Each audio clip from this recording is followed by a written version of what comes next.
ሲኦል እውነት መሆኑን ያረጋገጠው የሩሲያ ተመራማሪዎች ድንቅ ምርምር 12 ኪሎ ሜትር ምድርን ወደታች ከቆፈሩ በኋላ የሰሙትንና ያዩትን ማመን አልቻሉም ነበር። ያላችሁ የምትመለከቱት የዓለማችን ስምጥና ጥልቅ ሰው ሰራሽ ጉድጓድ ነው። በሶካ ባህር ገብ መሬት ላይ ከኖርዌይ ጋር በሩሲያ ድንበር አቅራቢያ በፔቼንግስኪ አውራጃ ውስጥ የሶቪየት ህብረት የሳይንሳዊ ቁፋሮ ፕሮጀክት ውጤት ነው።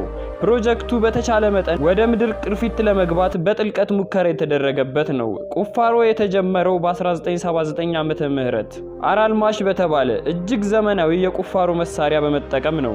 ዓለም ላይ በሰው ልጆች ከተቆፈሩ ጉድጓዶች ሁሉ ስምጡና ሰፊው ቁፋሮ ነው። ፕሮጀክቱ ከተጀመረ በ10 ዓመት ውስጥ ሳይንቲስቶቹ 12262 ሜትር ወይንም ደግሞ 12 ኪሎ ሜትር በላይ ወደ ታች መቆፈር ችለዋል። በ2008 ዓመተ ምህረት ደግሞ ይህ ጉድጓድ ጥልቀቱ ወደ 12289 ሜትር አሳድገውት ነበር። በአጠቃላይ ሳይንቲስቶቹ ሲነሱ ሊቆፍሩ ያሰቡት 15000 ሜትር ወይንም ደግሞ 15 ኪሎ ሜትር ጥልቀት ያለው ጉድጓድ ነበር። አሁን ላይ ይህ ጉድጓድ ጥልቀቱ 13000 ሜትር ደርሷል።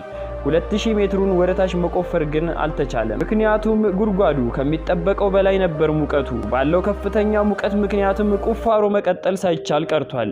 በዚህ ቁፋሮ መሃል ሳይንቲስቶቹ ካገኟቸው አስገራሚ ግኝት መሃል አንዱ የመሬት መንቀጥቀጥ እንዴትና ከየት እንደሚነሳ ማወቃቸው ነው።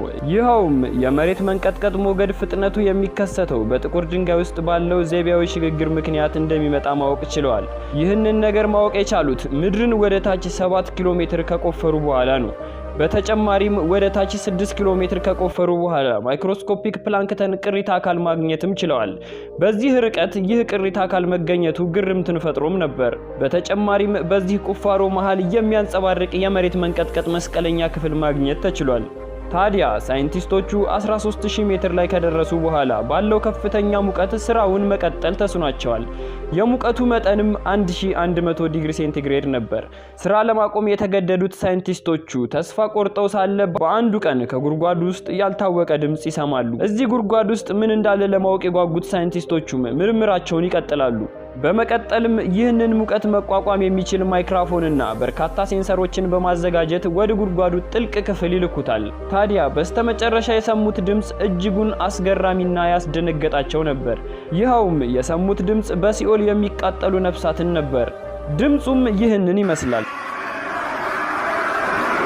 ድምጹን መቅዳት የተቻለው ለ17 ሰከንዶች ብቻ ነው። ከዛ በኋላ ግን ማይክሮፎኑ ሙቀቱን መቋቋም ባለመቻሉ ቀልጦ ስራውን አቁሟል።